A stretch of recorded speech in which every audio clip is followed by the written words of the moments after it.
Good evening, everybody. Welcome. We're going to be doing another webinar. It's Tuesday evening. It's 8 o'clock.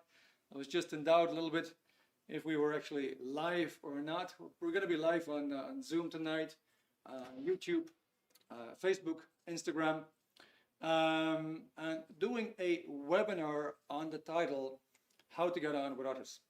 So this is basically all about how do you establish and make relationships work. We're also going to have a look at primarily what actually breaks relationships down. Now, my name is Erik. You could probably tell by my accent. I'm not Irish. I'm operating out of Ireland. I've been in Ireland for 1.5 years, almost 2 years right now in the summer. Been abroad for about 25 years, lived in the Caribbean for a decade, been in several parts of Latin America, Europe and several countries. And one of my passions in life is to share knowledge with others. There's something that really hit me after I finished my engineering school, and I came across a subject that was very, very intriguing. It was a subject on the mind. It was a subject about life, and it had all kinds of life hacks and stuff that I could use to make improvements possible, and the kind of improvements that I was looking for. I wanted to have more self-confidence. I wanted to boost my competence as well.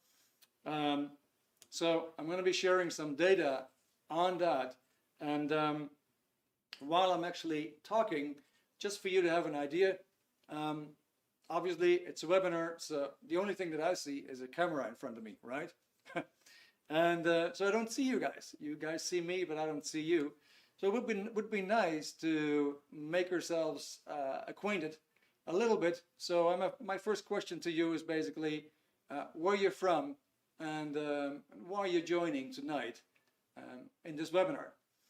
Meanwhile, let me have a look. I see some interesting people here. A person there who's got the camera on. That's always brilliant. Thank you so much. It's nice to see you. So we got Divine Jacob. Welcome. Emils. Steady guest. Welcome. Nice to see you again. Michael Sheridan. I think I had you on the phone a few days ago from the west of Ireland, if I'm correct. Surya Patra. Welcome. Venkata. I just sent you a welcome mail on Meetup. So it's great to have you guys. And Yashashri, do I have that correct? Let me know in the chat. It's a beautiful name. I'm just a bit embarrassed to tell you. I hope that I just pronounced it correctly. Yashashri Rati from Dublin. Okay, great. Nice to see your reply. All right, and I was right. Okay, good. Very nice. Yashi. Oh, okay, I like that. That's a very nice and very nice abbreviation. Okay, good, cool. Anybody else wants to share where he's from and why he's here tonight? Specifically, why are you here tonight? My question is more like, maybe you're running into something in life with regards to relationships. You know, when it comes to getting on with others, what are you running into? Do you find it hard to start conversations with people? Do you find it hard to keep conversations going? Do you find it hard to end off communications with people who simply talk too much? Are you hesitant in establishing new relationships? Yeah, let me know. What are you running into? You probably have a good reason why you're joining in tonight. Emils from Latvia. All right, you want to know how to get along with others would be very useful in my life. Good, fantastic.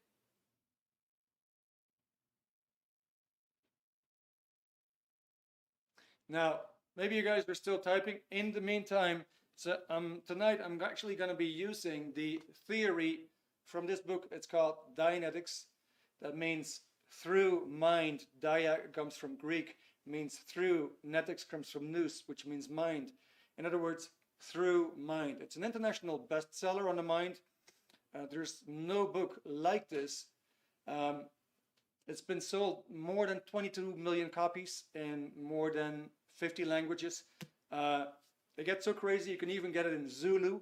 You could get it in Hindi, you could get it in Arabic, you could get it in Latvian, you could get it in Turkish, you can get it in basically all the big languages, right? Currently, it's even been translated into Gaelic, which is Irish. Now, what is so special about this book? You guys probably very, very familiar with self-help books, right? And there's tons of them. You could fill up whole libraries, and they basically boil down to think positive, take it step by step. Don't set your expectations too high. Make sure you keep moving forward. Set targets and goals. Work towards your targets and goals. Stay positive, and don't be negative, right? And it can be all very, very motivating, but usually it's along those lines. Now, the one thing that they don't tell you is how to stay away from the negative, because the negative can just kick in like mad, and it can just kind of like hit you in the face, change your mood, change your whole perspective for the day or for the future. And then the question is, well, how do you get out of that, right? Now, what is so special about this book is that actually a discovery was made for the first time in human history. What is the specific cause behind everything that's holding you back in life? So if you have any self-doubt, where does it come from? What's holding you back? And it's revealed in that book. Now, obviously, this is not just theoretical. This book is actually very, very practical. You can actually put it to work, and you can see in the results that your confidence moves up, your IQ can actually measurably improve, and even your competence, the things that you can do, the things that you can be, the freedom to be and to act markedly improves when you apply that stuff to your life. So it's a book about the mind. We're going to be talking about the mind tonight, but of course it's all about how you're getting on with others. And there's another booklet that I'm actually using tonight, which is about understanding. How do you build understanding? Good. So let me get a quick look at what you guys are saying. Venkata. Okay, you want to become more confident. I got that. Okay, that's fantastic. Yashi would like to know how you achieve your goals without ignoring the bad vibes and the people. How can I achieve it? And how do you make yourself important? Great. All right. Thank you for your feedback, guys. Okay, I'm actually going to be asking of you to interact a lot. I got a lot of questions, and these questions will actually help you to build a greater understanding for yourself of what you're running into in your life. So if you would participate and just pop in the answers to the questions, you probably do yourself a big deal. What we're going to look at first is the mind. And so whatever you do in life, whatever let's say if you're in business, social affairs, family ties, if you're organizing, if you're trying to achieve goals, you want to know what your goals are. Whatever you do in life, your mind is always your best weapon.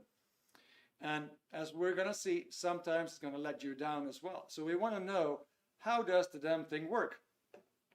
Good. Now we're going to start with a memory here quickly. So the first thing I want you to do is get a memory from a moment that you were in primary school. And let's imagine that you're in the playground again, in the playground or in the courtyard, and just try to get a picture of that in your mind. Let's see if you can get a picture of the playground and the courtyard. Let's see if you can see the flooring. Let's see if you can see the fencing around it. Perhaps the exit where you would come into school, where you would leave school. And let's imagine that you turn around a little bit and you look at the side and you see the building of the school itself. You might see the walls. You might see the materials that were used. Maybe it was wood. Maybe it was concrete. Maybe it was brick. You might see the windows. Yeah, so you're getting a picture, right? Getting a picture is what we call a mental image.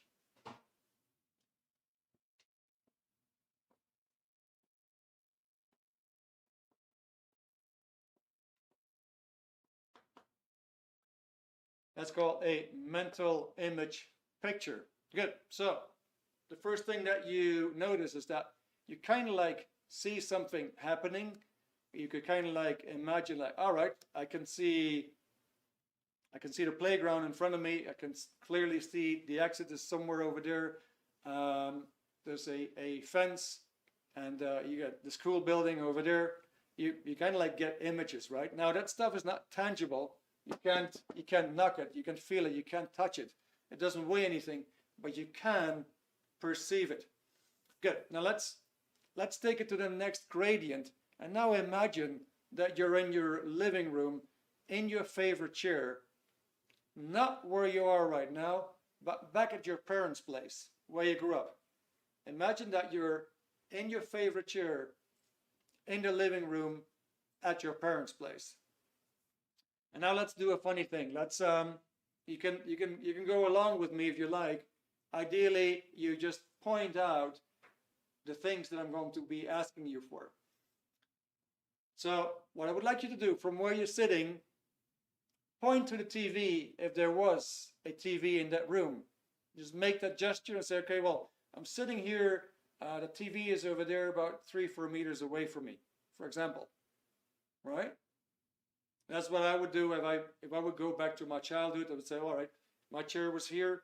I got the living room kind of like in front of me, and the TV would be right there. Good. So now let's find a table in the room. And again, from where you're sitting, let's point to the table. Now let's find a window in the room. Just find any window. It doesn't really matter, big or small. Let's find any window. And from where you're sitting, let's point to the window. I got one over there on that side, but also got one straight in front of me. Now finally, let's find the kitchen and point towards the kitchen. I would have the kitchen in the back of me, about 5-6 meters away from me. Good. So if you get some reality here, what we're actually seeing, what I try to demonstrate to you guys, is that that picture is actually three-dimensional.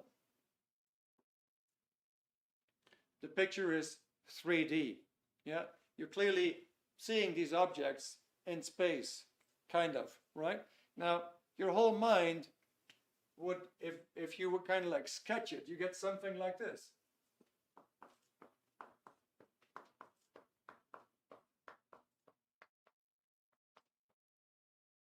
You get a whole series of pictures going back in time. All right, now, when we're looking at these pictures and seeing that they're three-dimensional, then we also observe that these pictures seemingly are not in the brain.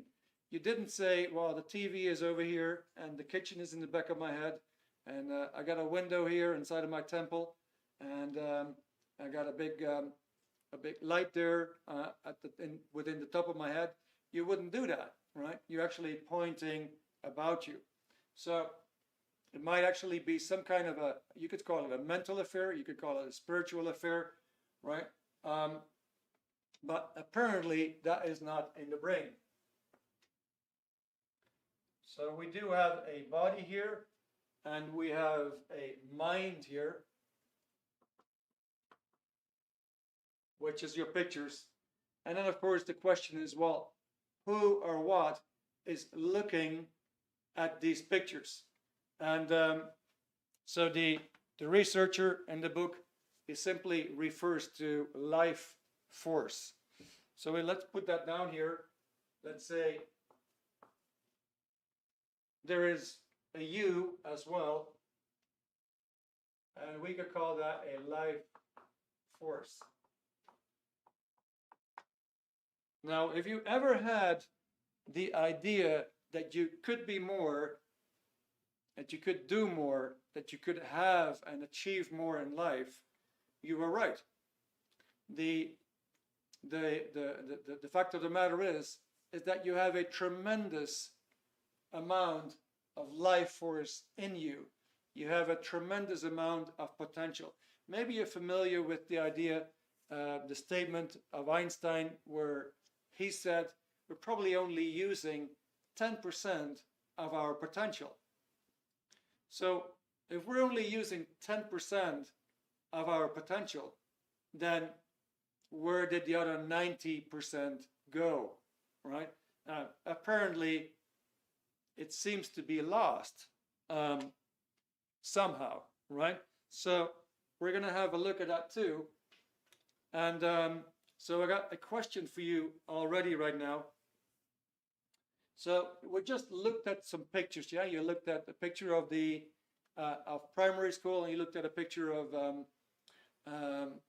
let's say the living room in the house where you grew up. Now, the question is this. Dita, I got somebody there. The question is that looking at that picture, or that looking at these pictures, cause any stress or discomfort? Yeah, just pop it in the chat. So we're just looking at the living room, we're looking at school. Looking at these pictures cause you any stress or discomfort? Jashi, I'm from India, and my office people, okay, just seeing the chat, feel kind of isolated, don't engage in conversations, don't know what to talk about, how to keep the conversation going, not very good at small talk. Okay, good. Thank you, Yashi. Well, I hope you're going to get something out of this tonight. Okay, good.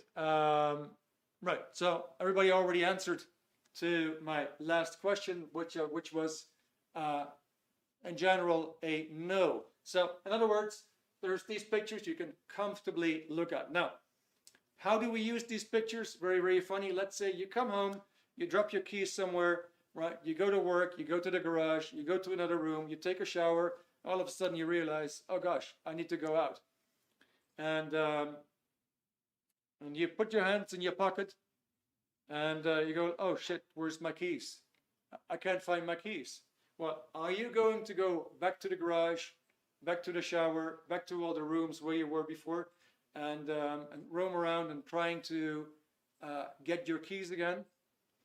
You won't do that. Yeah? What you're going to do, you're going to consult your pictures, you're going to consult your memories, you get the right picture again, you get the picture of where you actually put your key. So, right, I can see, I put it at the cupboard. And your mind right now will tell you how to get there. Good. So we call this an analytical mind because it analyzes. So I'm just going to put the word here, analytical. I hope you guys can see. So that's an analytical mind. Now, if you want to know all about that, once again, the book will tell you a whole lot more how the analytical mind works. Now, have you ever been, this is my second question to you guys, have you ever been stressed when you went for a job interview? Or let's say when you had to do a speech in front of a group of people. Have you ever felt stressed or discomfort in such a situation? Yasin, all right. It's probably Yashin, right? Okay, Yashi, yeah, nervous. Surya, nervous. Okay, got you. Thank you very much. Kyle, nervous. Okay, good. So, what does that tell you, right? There is something there. There's something there that must cause distress. Now, we want to take it from an engineering point of view, which is, if your car breaks down, you bring it to a garage, you expect the mechanic to tell you what the problem is. You expect that he has the knowledge to tell you, oh, you know, it's a piston ring. Oh, it's a valve. Oh, it's an injector. An injector. These things are malfunctioning, which causes the breakdown of your engine. But you expect somebody telling you what is the cause of what's happening with your engine, with your car. Now, so what we don't want is some kind of a label like, well, your car has ADHD, but we don't know what causes it. That wouldn't make any sense. Likewise, in the field of the mind, we want to know, okay, there's some stress here, and that stress controls me, but I can't seem to shake it. I can't seem to get it off of me. It's causing mood swings in me. It makes me feel very uncertain. I got these butterflies feeling all over. I feel weak in my legs, dry in my throat. I don't know what to say. My memory seems kind of blank. I would like to know what causes that. What makes that happen? Okay, now, once again, in the book, in Dianetics, it is revealed what it is that makes that happen. Turns out there is, next to the analytical mind, there is another type of mind that actually stores, you could say, all your bad experiences.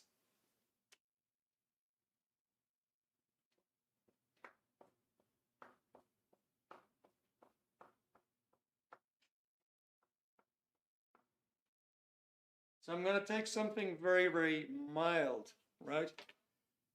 You could probably relate to being a child and kind of like inadvertently burning your hand on a hot surface like a stove, or maybe a heater, or just something electric, for example, but you burned your hand on it. And maybe you could also relate to having, for example, you're putting your door between the door, you're putting your finger or fingers between the door and the doorpost, right? And you have your door being shut on your fingers. You probably had one of these, maybe both experiences. Burning your hand, door being shut on your fingers, right? Now, here's my question. If you had that experience, then later on, would you be a little bit weary? Would you be a little bit hesitant to put your hand close to the cooker again, or to put your fingers between the door and the door opening again?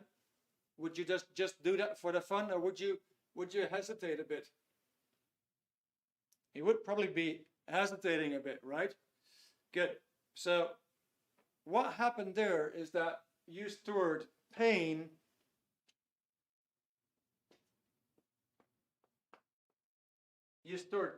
in a certain part of the mind, and now it acts as an automatic warning mechanism. Now, here's very, very obvious. It acts as an automatic warning mechanism. And it's kind of funny.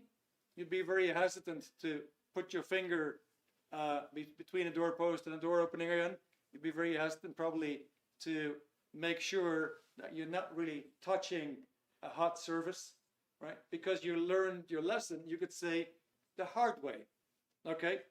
Now, so there you'll find all the bad experiences. You will also find losses, for example. You could probably relate to an idea. Maybe you lost somebody that was very dear to you. And that could be a relative.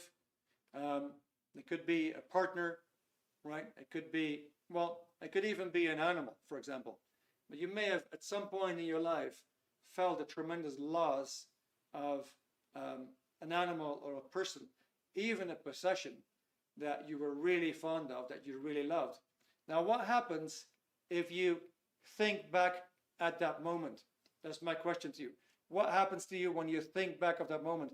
Does that hurt a little?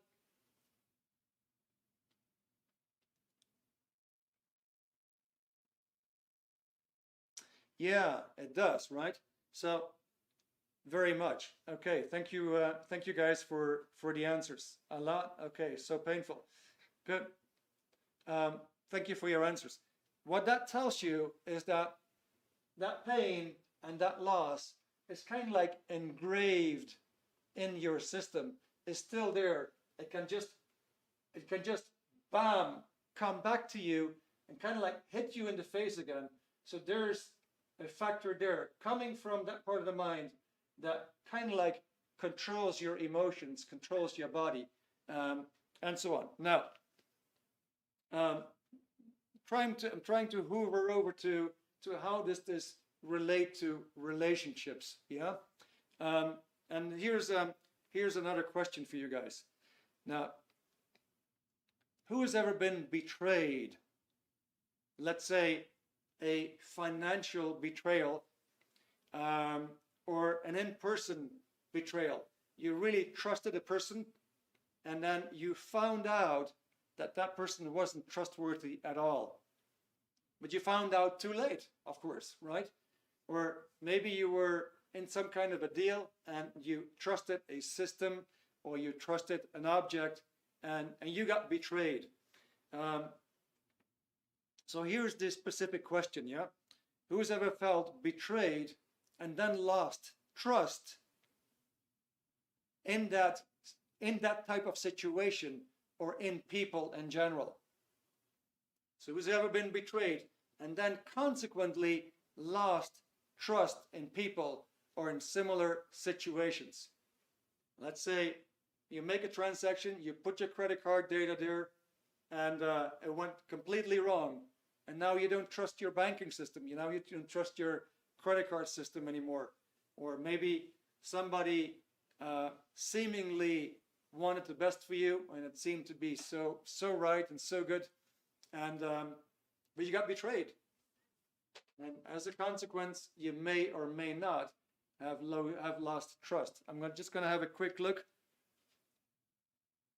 Okay, in a relationship by my parents, Lynn, true. All right, don't trust online advertising. Okay, not financial, but relationship many times.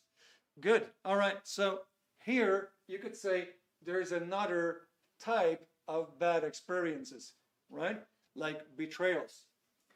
So I'm just going to add that to the list. Now, here's the key thing, yeah? Now, what do you think is going to happen to you psychologically? These type of incidents, do they bring you closer to people, or do they produce more distance between you and others?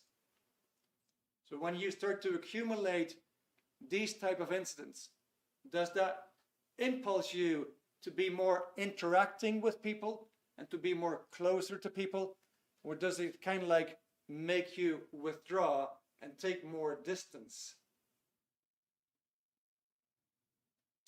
Okay, more distance produce more stress. Withdraw. Okay, depends on what the person is, for sure. All right, guys. Well, okay. All right, makes us hesitate to trust each other so easily.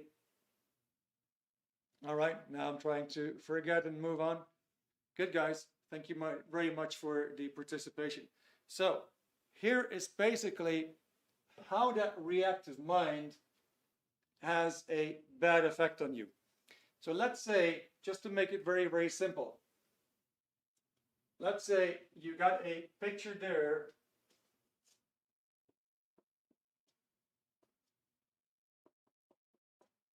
You are being bitten by a dog. It was very painful. You had to go to the hospital. You hated doctors. You hated nurses. You hated syringes. You hated blood tests. You hated injections and cutting in your skin. Obviously, all that stuff is not pleasant. It's painful, and you had also a big loss over there potentially. Now, so you got that picture there, and let's say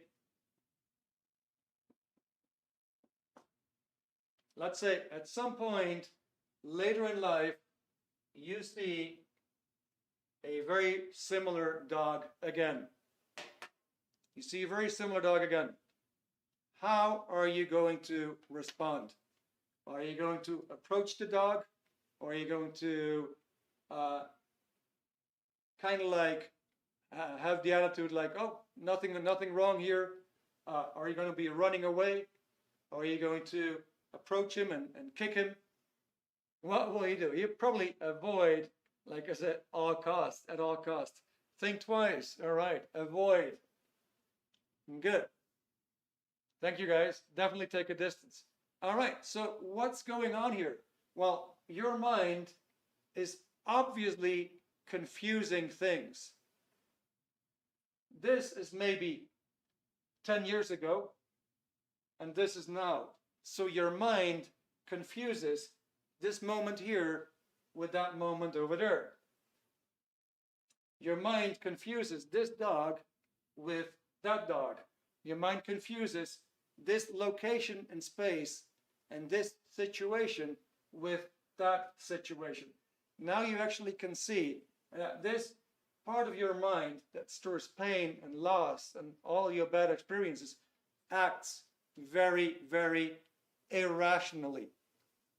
Because what if this dog is a totally sweet dog, is a lovable dog, and is a friend of everybody? Everybody can pet this dog.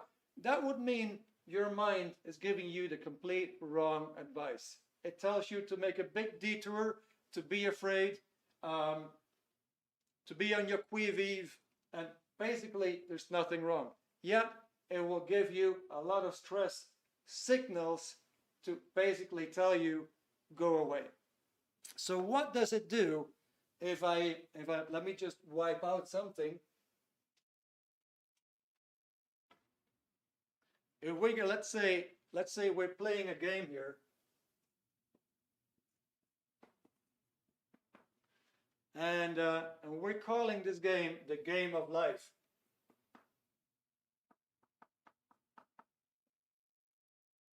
And that game of life for the business guys who are here would be, okay, well, let me find new customers. Let me market to new customers. Let me close deals. Let me do presentations. Let me talk to my employees. Let me motivate and boost my employees. Let me participate in that game of life. Now, what will this part of your mind tell you to do? That part of your mind will tell you to basically go away.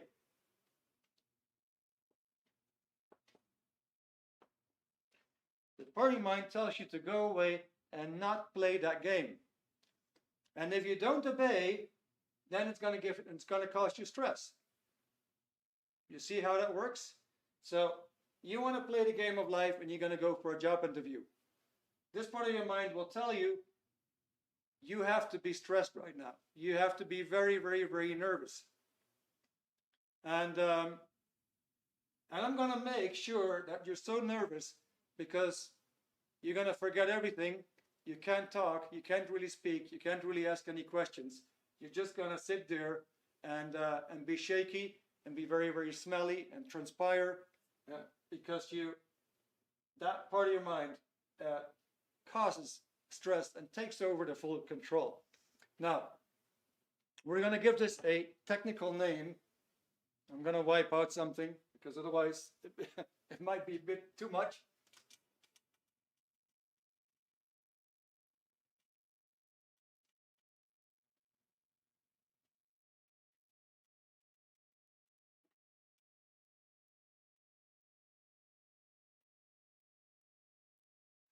So we're going to give this a technical name, and we call this type of the mind, we call it the reactive mind.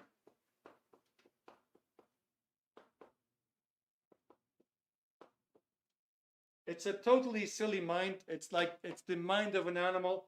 If you would take the mind of a cow and compare that to the reactive mind, you're spot on. Yeah, all human beings have a reactive mind. Except for some people who basically don't have it because it can be cleared, right? But everybody else got a reactive mind, and that basically means you have these kind of like animal impulses to be afraid, to run away from things, to not be yourself, to not do the things that you like, and basically fail at the things where you feel that you want to be winning. Now, if that part of the mind kind of like pulls you away from life, if it pulls you out,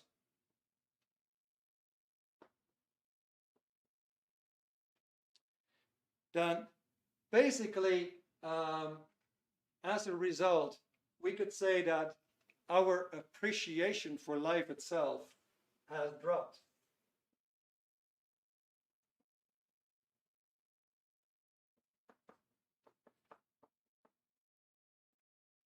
So why would I say that? Why would I say, well, if it pulls you out, then our appreciation must have dropped? Well, just take it back again to putting your hand on the cooker, right? Well, obviously, if that happened when you were a kid, it took you quite some years to overcome that, because for quite a while, you couldn't appreciate that cooker so much. If you were bitten by a dog, now you're not as much appreciative of dogs as you were before when it happened. If you had some very, very bad experience in a hospital, then you're most likely not so appreciative anymore of doctors, dentists, and hospitals. If you had a bad experience at a job interview and you felt like, well, I don't give myself much of a chance to make it into the next one, then your appreciation has dropped. So with all the pain, losses, betrayals, bad situations in life, your appreciation for life kind of like drops, and you lose some of that life force. Okay? And obviously, I guess nobody likes that. Now, ideally, you would have love for others. You would have liking. So ideally, you would have love for a job, or you would at least like it, or you would appreciate it. Ideally, you would be able to love people, or to like them, or to appreciate them. If your reactive mind dictates you that you cannot love people, that you cannot appreciate them, that you cannot like them, then of course it makes it very, very, very hard to communicate. And that, of course, is going to affect your success in life tremendously. So here is the first factor, and I'm going to come to it again. It's the first factor that really needs to be up in order to be able to communicate at all. In order to communicate with anybody, at least one needs to be able to have some appreciation of the person in front of you. You need to be able to like at least something in the person in front of you.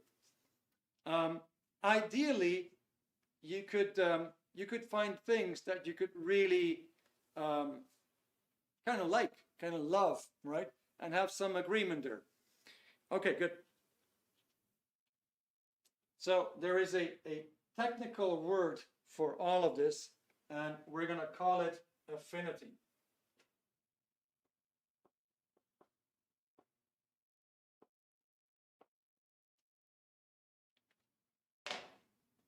And let's not confuse this.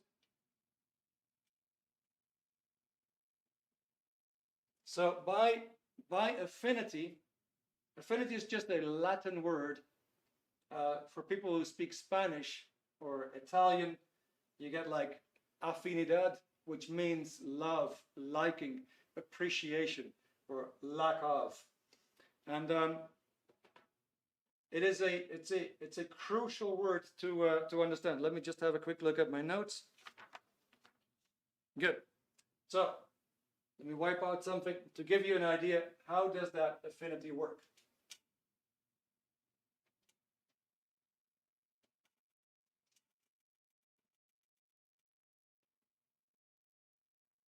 So if you have a high degree of love or liking or appreciation for another being, an animal, living being, a person, if that is very high,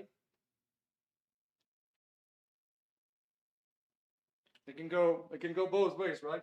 But if it's very high, then what you see is you want to be close to the thing or the person.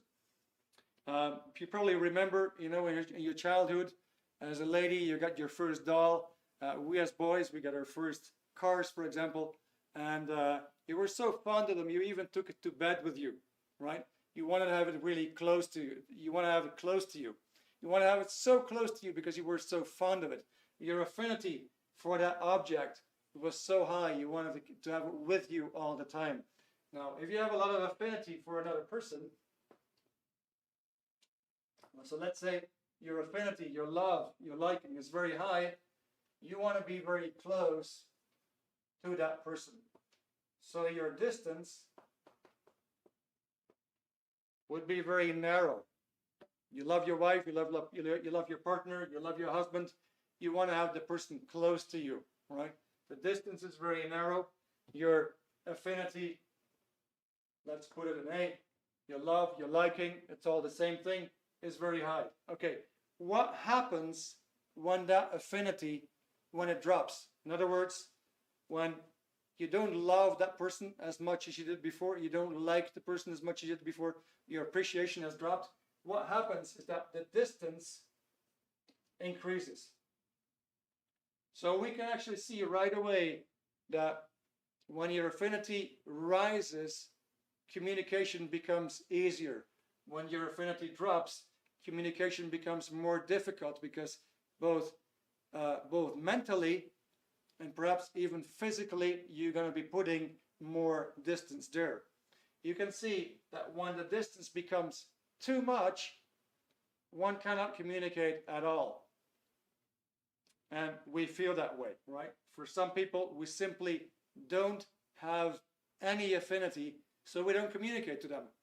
And for other people, we have tons of affinity, so we want to communicate to them all the time, right? Ideally, your affinity is very high. The higher it goes, to more people you can reach out. The lower it goes, the more withdrawn you're going to be.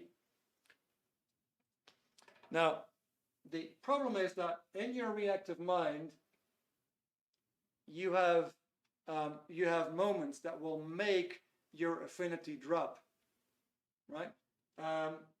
You have losses, you're disappointed in people, you get betrayed, and your affinity drops. You no longer appreciate people in general as you did before. So it would become a general kind of thing. So when your affinity drops, your communication drops, and of course, your potential to have success in life goes down. Okay, now I think it's time for a next question, and that question is, let me have a look. So who has, for all of you guys, who has disagreements with others from time to time? Pop it in the chat. I'm going to wipe something out. Who has disagreements with others from time to time?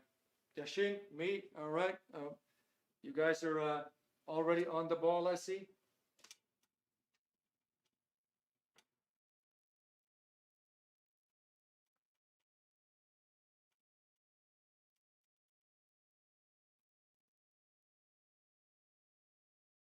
Good. Okay, Lynn, you do.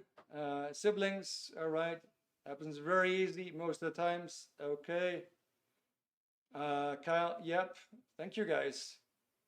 I like your participation. You guys are full in the game. I hope you like what information I'm imparting with you tonight. But I really appreciate all your input. Very, very valuable. Good. Okay, great. Now, maybe you've seen this, right? That when you have a disagreement, it kind of like feels as if you're rejecting the person. Have you ever seen that? So you're kind of like rejecting the person. You're trying to agree on something, and then all of a sudden, it becomes one big disagreement, right? Do you have that feeling that like, okay, well, I'm done, I'm not going to talk to you anymore. That's it now, and just like, no, me, I'm deaf. I'm not going to talk to you, right? Have you ever been in that situation? You felt like, like completely rejecting the other person? All right. Okay, good. With your boyfriend. Well, that's not too great. I wouldn't have that, but okay. Yeah, we can get that. All right. Yes, every day. Yeah. So what happens? You can right now what we can see is that affinity is interlocked with disagreement and agreement. You'll find out that when you build agreement and you build some more agreement and you build some more agreement, say, hey, I like this person.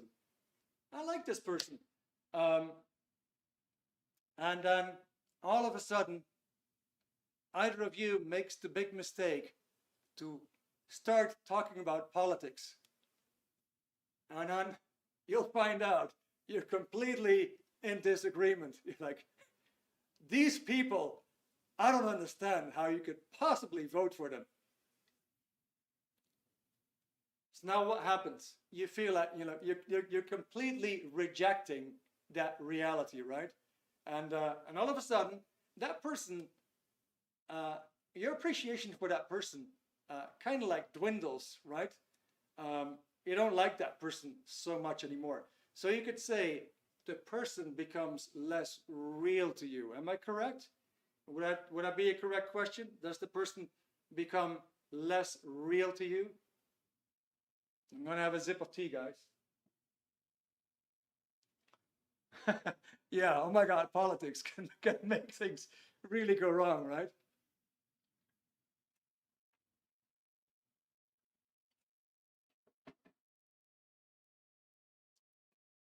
Okay, so yeah, we agree on that, right?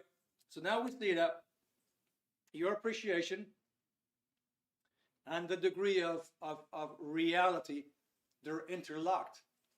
So we get something funny here. You agree, and you agree a bit more, and you agree a bit more, and say, hey, I like this person. And you kind of like feel like you're coming closer to one another. Whereas all of a sudden you have a disagreement, and you feel all of a sudden that you get more distance. So you're a guy, you just bought a car, right? And you're going to show it to your friend, and he's completely ridiculing it. He said, oh man, only fools buy this kind of car. How could you? And all of a sudden you feel like, hey, he's not really my friend anymore. I had such expectations of this guy, and now he disappoints me. So your affinity drops. The person becomes less real, the conversation becomes less real, and your affinity, your liking, your appreciation for the person, it drops. So we call that reality. And let's say we got two people here.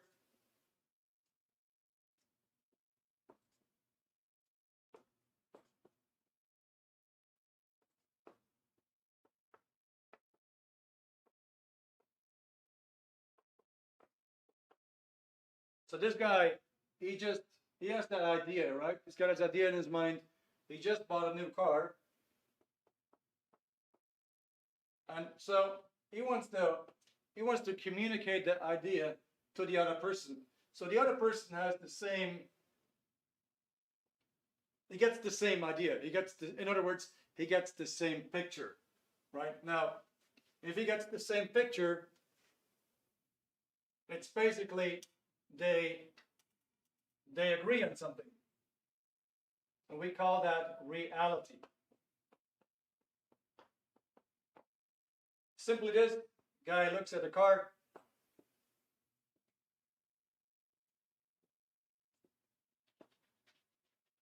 And both can agree that it's a car. So agreement, reality, those are the same things. And what do we discuss in life? Well, in life, we simply discuss realities. And you'll find out that if somebody has a different viewpoint and thinks that whatever you're talking about is unreal, then the communication will go into a slump, but also the distance between two guys. So, agreement, reality goes across a distance here. Let me see that.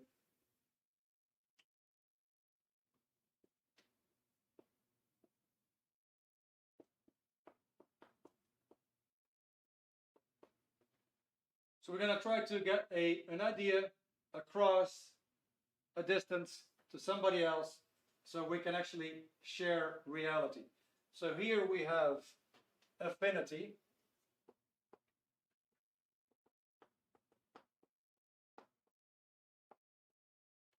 Like I just said, affinity is the whole idea of distance. You like somebody a lot, the distance is small. You don't like somebody, the distance is more wide. Now, I got a next question for you guys. Just to kind of like complete on that model, probably have to wipe out something. Who of you guys sometimes feels like not talking to other people? Who's got that feeling sometimes? I just don't want to talk to others. Just can pop it in the chat. Yeah. All right. Okay. Sometimes. Okay. 1, 2. Don't know how to start. Got you. So if you have that feeling that you feel like, like you can't talk to somebody else, it's once again this thing here, your reactive mind, is stopping you from communicating. That means there's something there that stops you, and it's got to go out of the way. Now, here's another question. How do you feel when other people don't talk to you? How do you feel if other people don't talk to you? No problem. Okay, ghosted. All right. Fantastic. Okay, well, that's an answer. I like it. I want him to talk to me. Yeah, all right. So it can also be frustrating, right? Okay. Now, who feels, that's my final question here for now, who feels it's difficult to start a conversation? Thank you. I got that. I just got that. Yashin, feel left out. Okay. All right. So it's quite a couple of people here who find it difficult to start a conversation. All right. Now, I fully got it. So all these problems of not being able to start a conversation, don't want to talk, again and again, it comes from your reactive mind, like what the book is talking about. And so you got all the barriers there that are kind of like holding you back. So what is this whole aspect of communication and building relationships anyway? We might actually be running 10 minutes late, if that's okay with you guys. I hope you don't mind, because I'm gonna hover over to this booklet here right now, which says life in its highest state is understanding. So what we're trying to achieve in life is understanding. It doesn't matter what you're doing. If you're driving a car, if you're learning a new computer, if you're talking to another person or being, and that booklet is all about the components, the component parts of understanding. So I'm going to wipe out some stuff here and show you how that would go.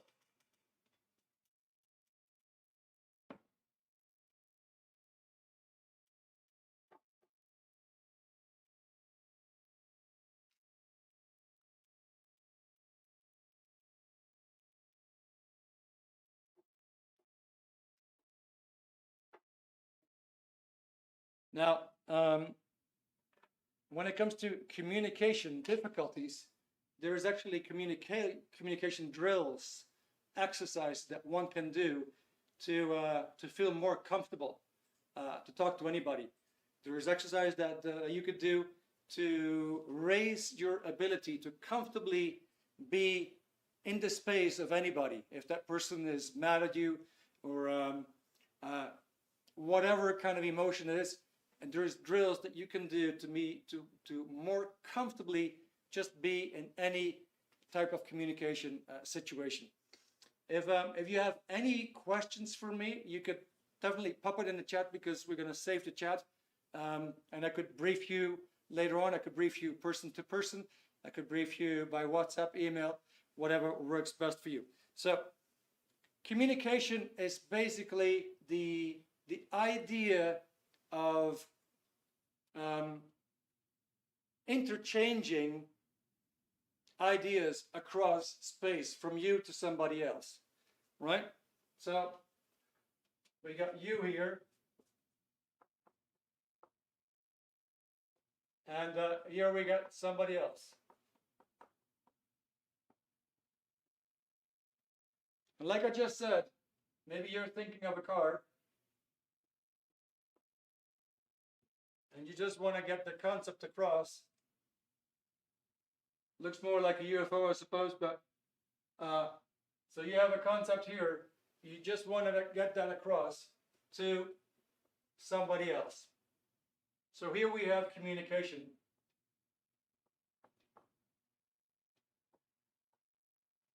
There's a whole webinar in itself on the subject.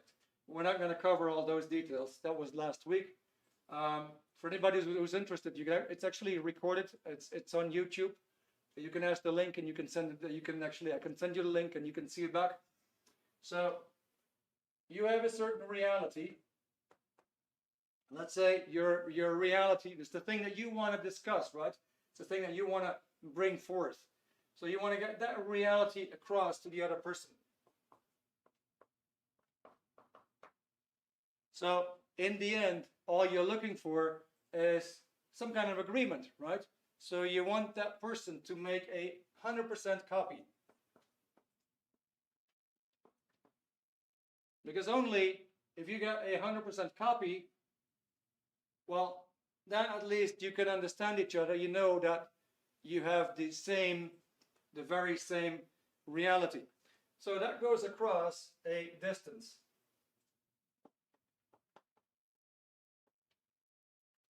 So right now, what do we have? We have affinity.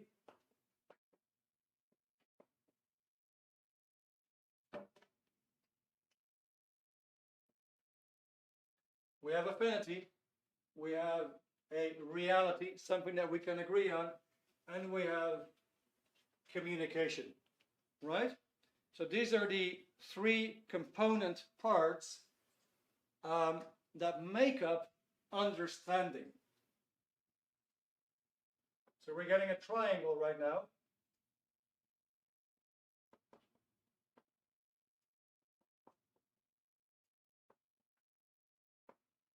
We're getting understanding is composed of affinity, of reality, and communication.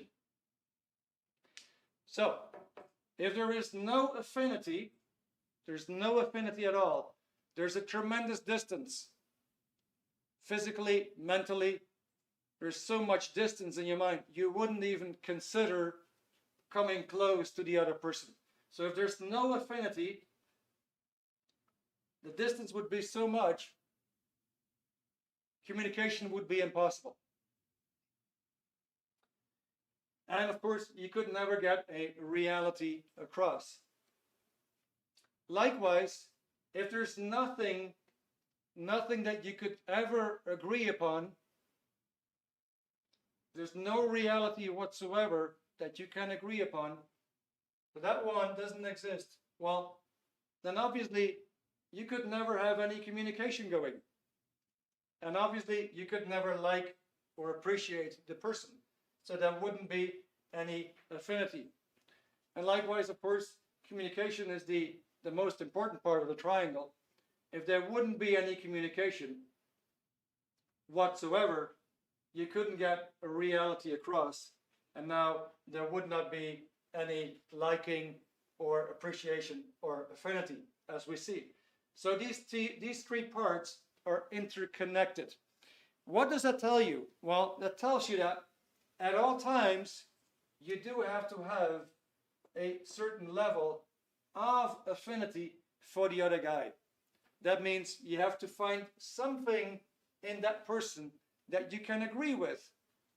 So maybe if you're a businessman and you're coming to the office of another guy that you have never seen before, and you don't know how to talk to the person, well, you can see what that person is in agreement with. He might have a diploma there of, let's say, a famous university, and he might have some replicas there of some yachts. And you go, oh, this guy is into yachting, and he studied economics at that university. And maybe there's something in the room, maybe there's something about the guy that you say, hey, that is actually real to me as well. So let's say you're trying to have some interest in the person, to have some kind of appreciation for the person, and you find some kind of a reality that you could both agree on, a common agreement. You say, all right, so let's say it is the job interview, yeah? And there, in the beginning, there would be very little A or C. There is no exchange of reality yet. There's not been any communication yet. There's no appreciation for each other developed. So let's say you come into the office, you look around, and let's say you see the yachts, and you say, sir, I really like that yacht that you have over there. Now, you probably touched upon his reality, and as a result, you now have found some common agreement. So that reality is going to improve, increase. And as a result, that person might now talk to you and give you the whole story behind it. So, well, the yacht, it was actually kind of like a yacht that my dad owned, and we used to go sailing. So he's now talking to you. That means his communication went up. But you will see is that he opened up, he became more friendly, and he felt more appreciation for you. So the affinity improved. So what happened is that triangle started to grow. And you talk some more, right? And the triangle representing understanding is actually growing. It's quite fascinating to see how we actually can build out of nothing quite an amount of understanding, right? If you want to have all the details, basically it comes in the booklet, and it's a fantastic booklet for salespeople, but it's also a fantastic tool for just anybody who wants to improve relationships. Now, let me give you a funny example.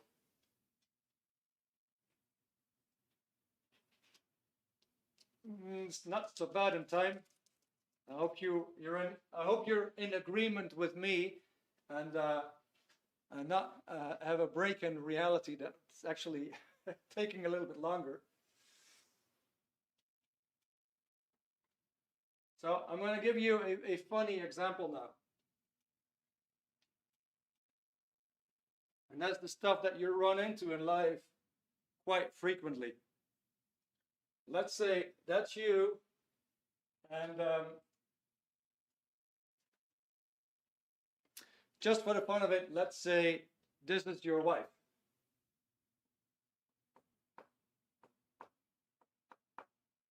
And your wife just got a haircut.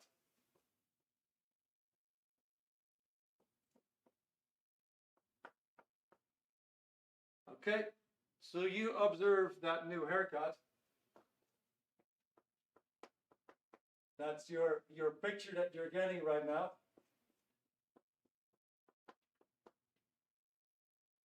So you see a new reality, right? You see a new reality.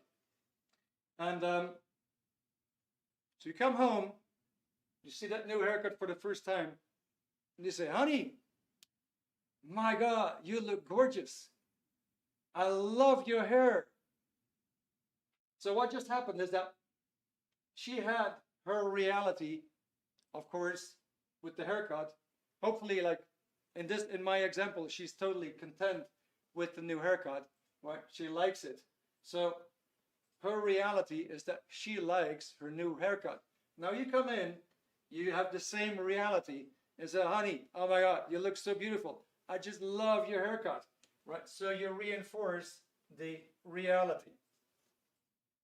And she might go, just like with the previous example, in communication and tell you, oh yeah, I went to this new hairdresser in town, and they're so great. They give me coffee, and the waiting was only 3 minutes, and they helped me so fantastically, and the staff was so pleasant. So now she's communicating to you, right? So now she's full of appreciation for you because you like what she likes, right? So her appreciation, her love for you, not just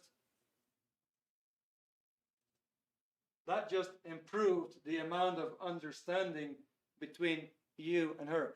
Obviously, you don't always have to start with reality. You can start with communication. You can start with affinity. The booklet tells you all about it. Now, the funny thing here is that you can also make it crash. You can also make that understanding crash completely. You come home, you look at your wife, you say, oh my God, what have you done? Your hair. I like the previous haircut way better. Honey, why did you change? It doesn't suit you at all. So now, what would you get? You will get basically the reality here is going to collapse, right? Does she still want to talk to you? Well, most likely a whole lot less, right? Does she still like you? Well, not for the time being. So now your triangle plummets. And this is what we call an ARC break. So you get ARC breaks in your life. When you have an ARC break with a customer, you can forget about your deal because it's not going to happen unless you handle that ARC break. How to handle the ARC break? It's actually in the booklet again. Guys, I don't really want to take more of your time. We exceeded it a little bit. In short, there is a tool that you could use right away, which is in the booklet, that would give you the tools in life to start relationships, conversations, improve relationships, but also mend relationships that have run into ARC breaks. Now, obviously, there's something that I discussed on that side. There's something going on in your mind that blocks you from having and demonstrating the affinity that's in you, but you can't seem to use. The communication skills that's in you, but you can't seem to use. So if you free that up, you will actually become your full self. You can reach your full potential, and you can be very good at communication. There's simply something holding you back. And I would almost say you do need this information to fix that.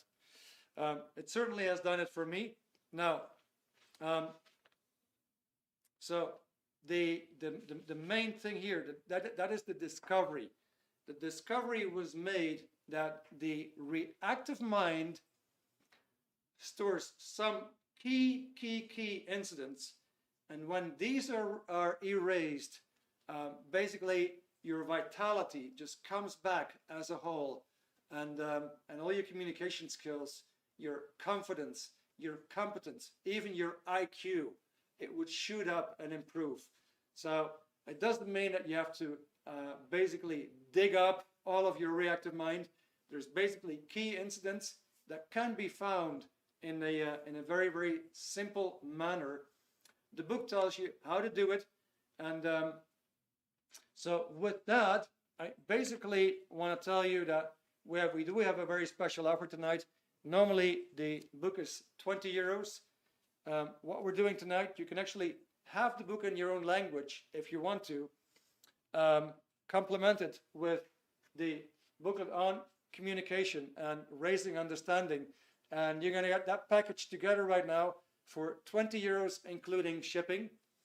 My colleague Dita is going to pop up a link in the chat. I'm going to shut my mouth for a minute and have you guys take a little look if you want. And I'm going to handle my dry throat and have some tea.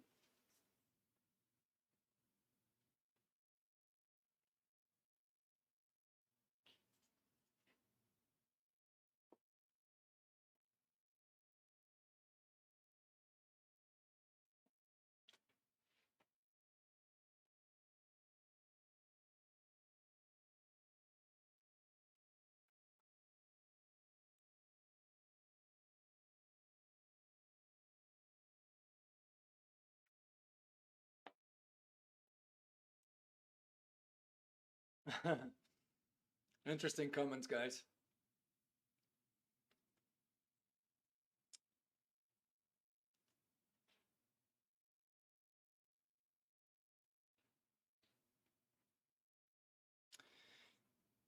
Okay, Dita, maybe you can do me a favor. Somebody's asking for the name of the booklet. It's called The Components of Understanding.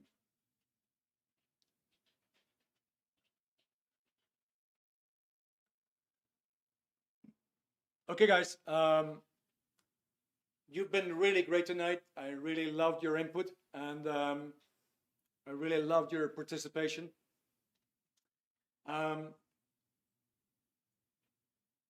of like want to end off at this point. Currently, we're doing 2 webinars a week, one on Tuesday, one on Friday. If there's anybody that would like to have a personal chat with me, and you're on Zoom, you probably have entered your telephone number. If you want to have a personal chat, you're running into something, but you don't want to put it in the chat here, feel free to say, yes, I would like to have a call with you. I'm not charging you. It's simply, I'm willing to listen to what you're running into, and maybe I can give you some tips and advice. So if you want that, just put yes in the chat. The chat is saved. I can just look back and say, all right, it's coming from you. And I'll send you a text message or WhatsApp, and then we can concur on the time. Is there any further questions before we end off? Basically, I can, Divine Jacob, well, if your number, you probably entered your number already in the Zoom. So, or otherwise, Dita can send you a private chat, and then you could just share it with Dita. Any questions, guys, tonight? I know I've been covering probably a lot. Any questions before we're ending off? Can still put some time in, no problem.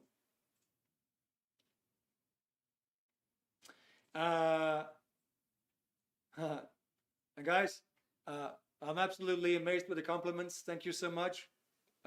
Yeah, like I said, you guys have been very, very communicative. It's not always the case. Sometimes you have people at home, you kind of like have to shake them up and tell them, okay, guys, we need 20 answers, otherwise we can't go on. And you know, sometimes something happens. Tonight, you guys have been very, very engaging. It's been absolutely entertaining. Venkata, I see that you have one question. Yeah, sure, go for it. Pop it in.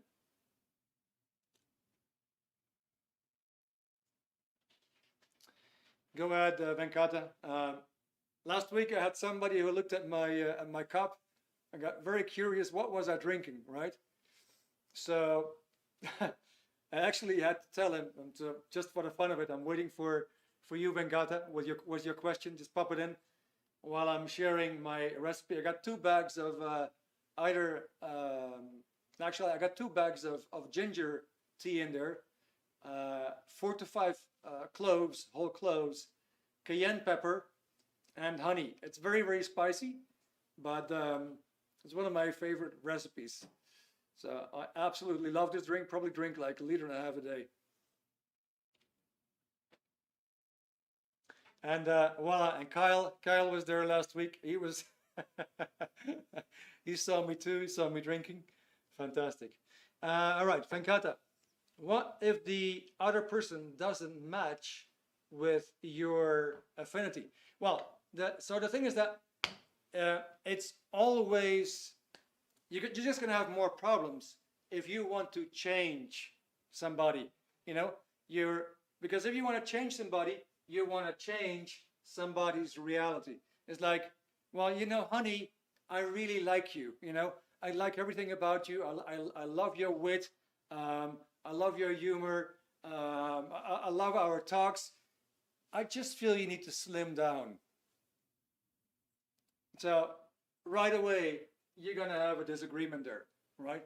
Right away, that will affect the affinity. She probably doesn't like you for the fact that you bring that up, right? It's always useless to try to change something in the other person that you cannot agree with. What would be a whole lot better is basically there's something in your reactive mind going on that puts the agreement there, or that puts the disagreement there, right? So if there's something that you, let's say you cannot reach to another person, you cannot reach to another being because you have a feeling that you feel certain emotions, you feel certain disagreements. Quite honestly, that is totally produced by your reactive mind. If your reactive mind wouldn't be there, you would be able to genuinely appreciate that person for who he or she is. Of course, if it's a nice person, otherwise, right? If you're dealing with a psychopath, well, obviously you can't have too much ARC or affinity for a psychopath. But just stating that the person is otherwise a good person with good intentions, is a person who's trying to help others, your ARC should be high for that person. Yeah. Now, I'm not trying to evaluate here. I'm not trying to make anybody wrong. It is just that you've been bitten by a dog, you see a similar dog, your reactive mind tells you to watch out, to take a detour, causes you emotions. So your reactive mind is constantly playing tricks on you, and you may not even be aware of them. Basically, 99% of your time, you aren't aware of them. Yeah. Same thing, you do a job interview, you look at the guy and say, oh, I don't like him. I don't like him. You know, you look at a person, you don't know the person at all, and your reactive mind tells you, oh, I don't like this person. Yeah, you've probably been there, right? It is totally irrational, but it's from the reactive mind. So the book tells you all about it, how to erase that crap, because you can be anything you want to be. Anything that you think that you cannot be is a lie, is your reactive mind. You could do whatever you want to do, but if you can't do it because your thoughts tell you that you can't do it, that's coming from your reactive mind. All right? Okay, guys, it's getting late. We're going to be ending off here. Once again, thank you so much. There's another webinar on Friday. By God, I have no clue what the title is. Look it up on Eventbrite. Look it up on Meetup. We have our own website, Your Full Potential, Discover Your Full Potential.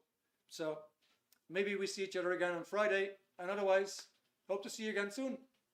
Have a great rest of the evening. Bye for now.